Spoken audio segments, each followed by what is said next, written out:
Maringá poderá ter um polo cinematográfico.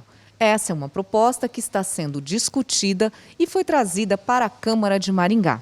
Nós vamos conversar com o diretor José Padilha sobre esse assunto. Muito obrigada, Padilha, pela sua participação. Por que um polo cinematográfico em Maringá? Obrigado, Célia. Primeiro, aos espectadores da TV Câmara. Maringá é uma cidade que, depois de estudos... Primeiro, é importante dizer que, originalmente, o projeto foi concebido por características regionais para ser realizado em Foz do Iguaçu, por conta das cataratas, tríplice fronteira e vários atrativos que a região tem. E desenvolvendo o projeto para Foz do Iguaçu, no meio do percurso, algumas atitudes fizeram com que o destino trouxesse a gente até Maringá. Uma delas é o potencial econômico da cidade, que conta com a terceira maior economia do Estado, com um orçamento de 1,8 bilhão de reais, e que tem todas as características. Estudando as leis de Maringá, a gente percebeu que desde 2005, com a criação pela Câmara Municipal da Lei do PRODEM, já reúne todas as condições de infraestrutura para instalar desde então o polo de cinema. Como é que vai funcionar esse polo, né, para as pessoas entenderem o que ele vai ter? O polo, primeiro é importante dizer que ele é conceituado nas mais modernas técnicas científicas desenvolvidas por PhDs da USP. Então, o que está por trás do conceito do polo, da concretização do polo, é a maior universidade da América Latina, né? As inteligências mais contemporâneas dessa universidade. Ele, conceitualmente, ele foi concebido a partir das experiências da economia criativa da Austrália, num conjunto de aproveitar as experiências dos distritos culturais de Buenos Aires e também no Brasil. Nós temos um exemplo concreto de sucesso que durou por um período de 13 anos, o Polo de Cinema de Paulínia. E isso é importante registrar, porque Paulínia, antes do Polo de Cinema, que foi fundado em 2007, ela era uma cidade que tinha 50 mil habitantes, que não tinha um teatro e não tinha um cinema. E Paulínia conseguiu, nesse período de 13 anos, rivalizar em termos de produção cinematográfica com as cidades de Rio de Janeiro e São Paulo, e conseguiu concentrar em si 30% da produção cinematográfica nacional. Então, se Paulínia, com 50 mil habitantes, com um orçamento mais modesto que o de Maringá, conseguiu fazer isso há 10 anos, hoje, com tecnologia, com a ciência da USP por trás, com os maiores pensadores científicos de cinema por trás, numa cidade que tem mais de 400 mil habitantes e que é a terceira maior potência econômica, como é Maringá, e que tem uma infraestrutura de teatros, cinemas, equipamentos culturais muito maior do que Paulínia tinha 10 anos atrás, digamos assim, fazer o polo de cinema em Maringá vai ser uma mão na roda, vai ser muito simples. E por trás dos conceitos do polo de cinema, a gente traz o que eu considero, embora o ponto de vista econômico do polo de cinema seja muito forte, né? Nós propomos a geração de 10 mil empregos. Não tem nenhum projeto hoje, nem em Maringá e nenhuma outra cidade do Brasil, de pós-pandemia, que seja tão audacioso a ponto de propor a criação de 10 mil empregos. Mas o legado que a gente vai deixar para Maringá que é muito importante, que é um legado na educação e cultura. Hoje a gente sabe que Maringá é inegável que é considerada uma dos maiores produtores agrícolas do Estado, talvez o maior, né?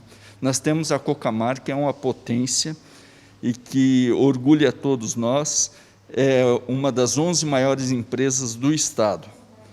E só para exemplificar, em termos de potência econômica, a Cocamar, em 2019, distribuiu de sobras, durante todo o exercício de 2019, cerca de 142 milhões. Então, significa que todo o esforço do cooperativismo, porque a Coco Amarela não se concretizou em 2019, ela tem uma trajetória. Todo esse esforço do cooperativismo, de todos os seus cooperados, resultou, no final de um ano inteiro de esforço, 142 milhões de reais de lucro, vamos dizer assim. Exemplificando, o filme Minha Mãe é uma Peça 3, do saudoso ator Paulo Gustavo, em um mês arrecadou 150 milhões de reais de bilheteria. Isso é um único filme.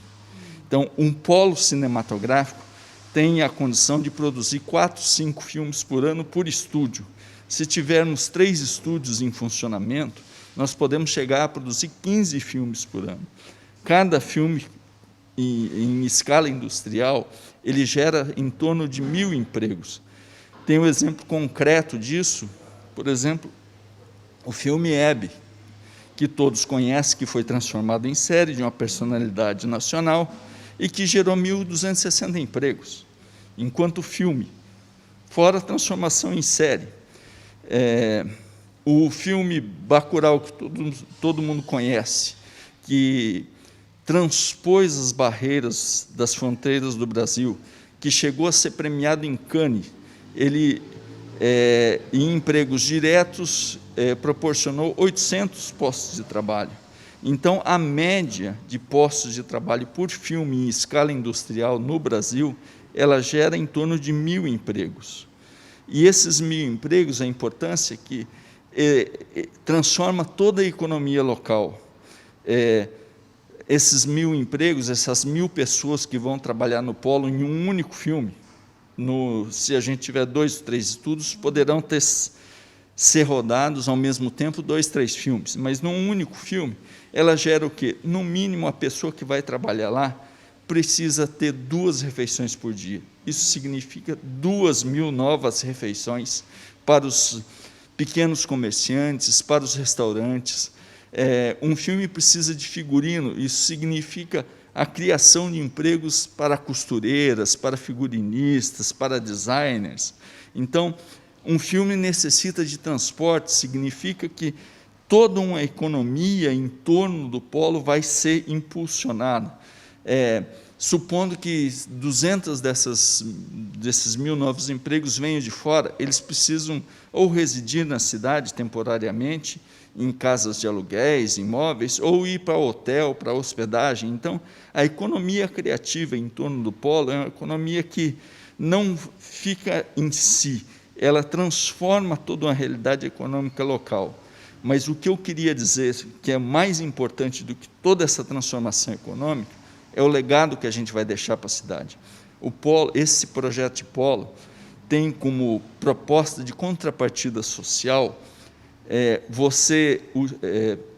hoje dá a opção, em termos de contraturno escolar, de que as crianças com 14, 15 anos possam estudar com as pessoas que virão de fora, com os técnicos em excelência que virão de fora, e fazer workshops, cursos, e no decorrer do prolongamento do polo, com 5 ou 6 anos, quando esses jovens de 14 anos hoje tiverem 19, 20 anos, eles vão ter o equivalente de, na prática, conviverem com profissionais de renome nacional e internacional, conhecerem as melhores técnicas, aprenderem esse conhecimento, e aos 20 anos as pessoas vão estar ganhando o mundo, serão os futuros ganhadores de festivais de Cannes, Veneza, talvez o próprio primeiro tão sonhado Oscar brasileiro saia de Maringá. Em relação, à execução do projeto, como é que está essa fase? Já existe terreno, existe financiamento? A execução financeira do projeto envolve engenharia política e é por isso que a gente está na Câmara de Vereadores. Todas as leis que envolvem a cidade, de caráter econômico ou não, passam pelo crivo dos vereadores. Foi desenvolvida uma estratégia que está sendo colocada em prática já desde o ano passado.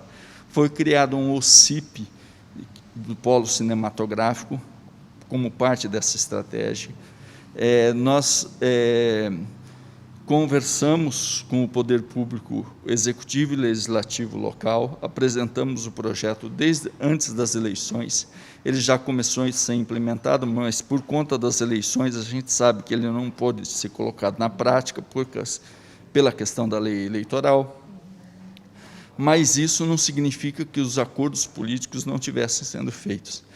Então, em fevereiro deste ano, o prefeito Ulisses Maia encaminhou para a Secretaria Especial da Cultura um expediente, um ofício, confirmando a intenção de instalação do Polo Cinematográfico de Maringá, e nesse ofício, assumindo o compromisso que ele já tinha assumido em campanha perante mais de 40 produtores locais, de fazer a cessão ou doação, ou conforme for o mecanismo que a lei municipal permita, de um terreno de aproximadamente 5.000 metros quadrados. Nós já tivemos, no setor específico de patrimônio, verificamos que Maringá tem mais de 1.000 terrenos municipais que podem abrigar o projeto, e, em contato com os parlamentares federais do Paraná, nós tivemos a garantia e o compromisso de que, assim que houver a efetivação da cessão de doação do terreno, eles mandarão os recursos necessários, e esse ofício já, digamos, sinalizou nesse acordo de que serão necessários 40 milhões de verbas federais injetadas no polo. É óbvio que, a partir do momento da injeção desses 40 milhões ou 30 milhões, nós temos uma outra fase que ainda não foi colocada em prática, mas que será o próximo passo, que nós sabemos que o governo do Estado tem em mente um sonho de transformar o Paraná na Califórnia brasileira. Talvez ele ainda nem saiba como fazer isso, mas nós sabemos como transformar Maringá na Hollywood brasileira, que é o símbolo, o ícone da Califórnia. Padilha, você tem já algumas produções, né? Você trabalha já com cinema. Como é que é esse dia a dia daí do seu trabalho nessa área? No seu trabalho não como executivo, mas daí como diretor, roteirista? Eu tenho uma trajetória. Eu comecei no teatro, na Faculdade de Artes do Paraná, em Curitiba. Eu sou originariamente de Campo Mourão, uma cidade que é bem perto daqui, né? E que, na minha vida inteira, pelo menos nos primeiros 20 anos da minha vida, o meu maior sonho de estudante era estudar na UEM. Não foi possível, eu tive que fazer uma ponte e, por conta do destino, parar em Curitiba e, depois de Curitiba, vir para Maringá, talvez concretizar o meu sonho. Eu, dentro da minha trajetória de quase 25 anos de carreira, começada no teatro, eu já tenho 4 roteiros de longa-metragem que terminaram a fase de desenvolvimento e entrarão em produção. Alguns deles espero que sejam produções realizadas no Polo Cinematográfico. Esses 4 roteiros já passaram por uns 127 festivais internacionais em termos de seleção e premiação. Então, eu tenho uma trajetória. Eu, particularmente, fisicamente, não saí do Brasil, né? Mas os meus roteiros já foram premiados na Rússia, já foram premiados em Hollywood, já foram premiados... Eu tenho até a curiosidade de ter escrito um roteiro de ficção que se chama Lilith the Vampire, que fala da trajetória, de uma trajetória histórica, pretende pretensiosamente contar a trajetória dos filmes ficcionais de vampiro, e que, obviamente, passa pela Transilvânia. E eu tive a grata satisfação de sequer ter saído no Brasil e ser agraciado como o prêmio de melhor roteiro na Transilvânia. Então, é uma trajetória que espero que ainda esteja em curso, mas que,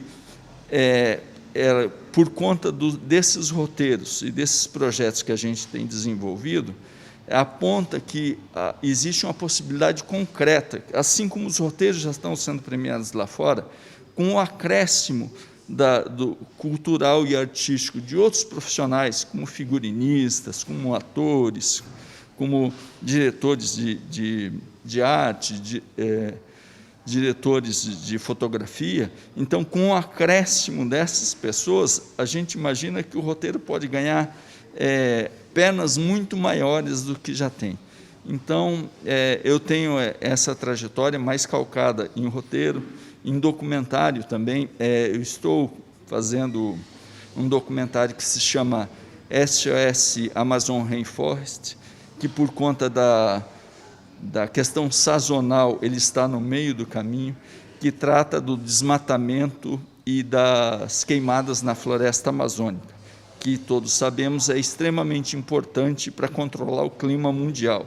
Então, é um documentário que trata, antes da Covid, era o assunto de pauta de primeiro momento, né? Como a floresta amazônica está impactando o clima no mundo. Então, é um documentário que vai a fundo nessa questão, é um documentário que tem repercussões internacionais. Nós tivemos recentemente, antes do Oscar, Jane Fonda sendo presa por causa disso, o próprio Joaquim Fênix, ganhador do Oscar o ano passado por Joker, preso por causa disso, saiu